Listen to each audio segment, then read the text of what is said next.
नमस्कार शेतकरी मित्रांनो, स्वागत आहे आपल्या सर्वांचे बाकाल ॲग्रो पॅटर्न या आपल्या शेतीविषयक यूट्यूब चॅनलमध्ये। शेतकरी मित्रांनो, गेल्या महिनाभराच्या काळामध्ये महाराष्ट्रात सर्व दूर जे तर जास्तीचा पाऊस होता, विशेष करून विदर्भ, खानदेश आणि पश्चिम महाराष्ट्र या ठिकाणी जर आपण शेतकऱ्यांच्या कापसाच्या पिकाची परिस्थिती बघितली तर एकंदरीत कापूस पिकाची वाढ त्या ठिकाणी एकदम खुंटलेली आहे। कापूस हा शेतकऱ्यांचा लाल आणि पिवळा पडल्याचं आपल्याला आढळून येत आहे। तर अशा कंडिशनमध्ये कापूस हिरवागार होण्यासाठी, कापसाची व्यवस्थित वाढ होण्यासाठी आता पावसानं उघडीप दिली तर त्यामध्ये आपल्याला काही कामं करून घ्यायची। तर याच्यामध्ये शेतकरी मित्रांनो, एकंदरीत 3 पर्याय तुम्हाला सांगतोय, त्यापैकी कोणताही एक पर्याय तुम्ही कापूस पिकामध्ये करून घेऊ शकता, जेणेकरून तुमच्या कापूस पिकाची त्यामुळे व्यवस्थित वाढ होईल आणि कापूस त्या ठिकाणी हिरवागार झाल्याचं तुम्हाला पाहायला मिळेल। तर माहिती जाणून घेण्या अगोदर जे कोणी शेतकरी आणखी आपल्या बाकाल ॲग्रो पॅटर्न चॅनलवरती नवीन आहे तर अशा शेतकऱ्यांनी सर्वप्रथम आपल्या चॅनलला इथं सबस्क्राईब करून घ्या आणि त्यासमोरील नोटिफिकेशन बेल जो आहे तो ऑन करायला विसरू नका, म्हणजे आपल्या चॅनलवर येणाऱ्या सर्व माहितीपूर्वक नवनवीन व्हिडिओचे नोटिफिकेशन हे तुम्हाला मिळत राहतील। आणि हो शेतकरी मित्रांनो, आपला व्हिडिओ तुम्हाला आवडल्यास व्हिडिओला लाईक करून जास्तीत जास्त शेतकऱ्यांपर्यंत आपला व्हिडिओ शेअर करायला विसरू नका। चला तर शेतकरी मित्रांनो, जाणून घेऊया जास्तीच्या पावसामुळे कापूस पीक वाढ खुंटली असेल, लाल पिवळं त्या ठिकाणी तुमचं पडलेलं असेल तर अशा कंडिशनमध्ये आपल्याला काय उपाययोजना त्या ठिकाणी करायची आहे, जेणेकरून कापूस आपला हिरवागार होईल आणि हळूहळू त्याची वाढ पण त्या ठिकाणी चांगली होईल। तर शेतकरी मित्रांनो, स्क्रीनवर जो कापूस तुम्हाला दिसतोय तर असं तुमचं कापसाचं पीक झालं असेल, जास्त पावसामुळे वाढ खुंटली असेल, कापूस लाल पिवळा पडला असेल तर अशा अवस्थेमध्ये आपल्याला सर्वात प्रथम आता कापूस पिकाला सगळ्यात अगोदर त्या ठिकाणी खताचं व्यवस्थापन करून घ्यायचं आहे। खत व्यवस्थापन करत असताना आता जमिनीमध्ये ओलावा खूप जास्त आहे, तर हा ओलावा लवकरात लवकर सुकण्यासाठी शेतकरी मित्रांनो आपल्याला एका एकरसाठी अमोनियम फॉस्फेट घ्यायचा आहे, एक बॅग युरिया, 8 ते 10 किलो त्या ठिकाणी सल्फर घ्यायचा आहे शेतकरी मित्रांनो, आणि 25 किलो मॅग्नेशियम।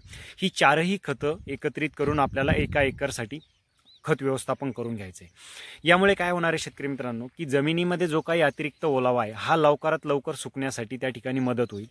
शक्य झालं शेतकरी मित्रांनो, खत व्यवस्थापन केल्यानंतर लगेच तिथं तुम्ही वखरणी करून घ्यायची, डवरणी करून घ्यायची।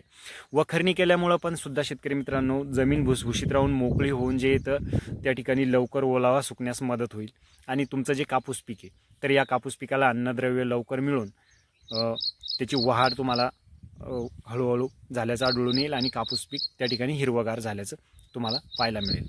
तर हा झाला शेतकरी मित्रांनो सगळ्यात पहिला पर्याय। त्यानंतर लगेच आपल्याला कापूस पिकावर इथे एक फवारणी सुद्धा करून घेणं गरजेचे आहे। तर फवारणीमध्ये शेतकरी मित्रांनो आपल्याला ह्युमिक जेल हा घ्यायचा आहे 30 ml प्रति 20 लिटरच्या पंपसाठी। त्यासोबत लिक्विड झिंक घ्यायचा आहे शेतकरी मित्रांनो 20 लिटरच्या पंपसाठी 20 ml, आणि त्याच्यासोबत एक बुरशीनाशक आपल्याला घेणं गरजेचं आहे। तर बुरशीनाशकामध्ये तुम्ही कोणतंही एक बुरशीनाशक घेऊ शकता, 22 अँट्राकॉल, साप पावडर किंवा M45, 30 ते 40 ग्रॅम अशा पद्धतीनं बुरशीनाशकाचं प्रमाण घ्यायचं आहे आणि लवकरात लवकर तिथं फवारणी करून घ्यायची।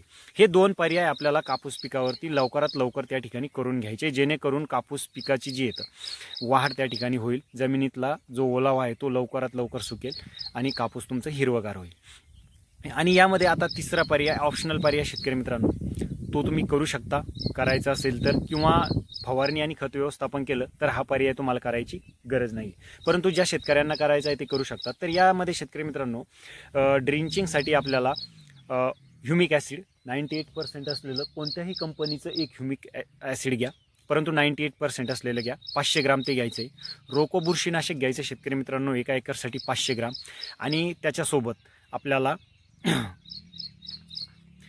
150 ते 200 ग्रॅम मायक्रोरायझा घ्यायचा आहे। हे तीनही घटक 200 लिटर पाण्यामध्ये एकत्रित करून व्यवस्थित द्रावण तयार करून घ्यायचे, आणि हे द्रावण आपल्याला ठिबक असेल तर ठिबकद्वारे कापूस पिकाला तुम्ही देऊ शकता, किंवा ठिबक नसेल शेतकरी मित्रांनो तर तुमचा जो काही फवारणीचा पंप आहे तर या फवारणीच्या पंपचं समोरचं नोजल काढून त्या ठिकाणी झाडापाच्या खोडापाशी तुम्ही आळवणी करून घ्यायची आहे। फक्त 200 लिटर पाणी एका एकरला पुरेल अशा पद्धतीनं आळवणी करून घ्या। तर हे जे काही 3 पर्याय सांगितले शेतकरी मित्रांनो, यापैकी खत व्यवस्थापन आणि फवारणी व्यवस्थापन हे 2 पर्याय आपल्याला लवकरात लवकर त्या ठिकाणी करणं गरजेचे आहे, जेणेकरून तुमच्या कापूस पिकाची जी इथं वाढ त्या ठिकाणी लवकर होईल। आणि वाढ त्याच वेळेस होणार आहे शेतकरी मित्रांनो ज्यावेळेस तुम्ही खताचं व्यवस्थापन करणार आहे तर अमोनियम फॉस्फेट आणि युरिया, सल्फर आणि मॅग्नेशियममुळे जमिनीतला जो काही ओलावा आहे हा सगळ्यात फास्ट त्या ठिकाणी तुमचा सुकल्या जाईल, म्हणजे जमिनीतला ओलावा सुकेल आणि जी काही अन्नद्रव्य आहे तर ही अन्नद्रव्यांचं वहन पिकाला व्यवस्थित होईल, म्हणजे अन्नद्रव्य पिकाला अपटेक करण्यास त्या ठिकाणी मदत होईल आणि तुमचा कापूस पीक लवकरात लवकर तिथं हिरवगार झाल्याचं तुम्हाला पाहायला मिळेल। तर शेतकरी मित्रांनो माहिती कशी वाटली माहिती आवडल्यास व्हिडिओला एक लाईक करून जास्तीत जास्त शेतकऱ्यांपर्यंत आपला व्हिडिओ शेअर करा. अशीच एक नवीन माहिती घेऊन भेटूया शेतकरी मित्रांनो पुढच्या व्हिडिओमध्ये. तोपर्यंत नमस्कार.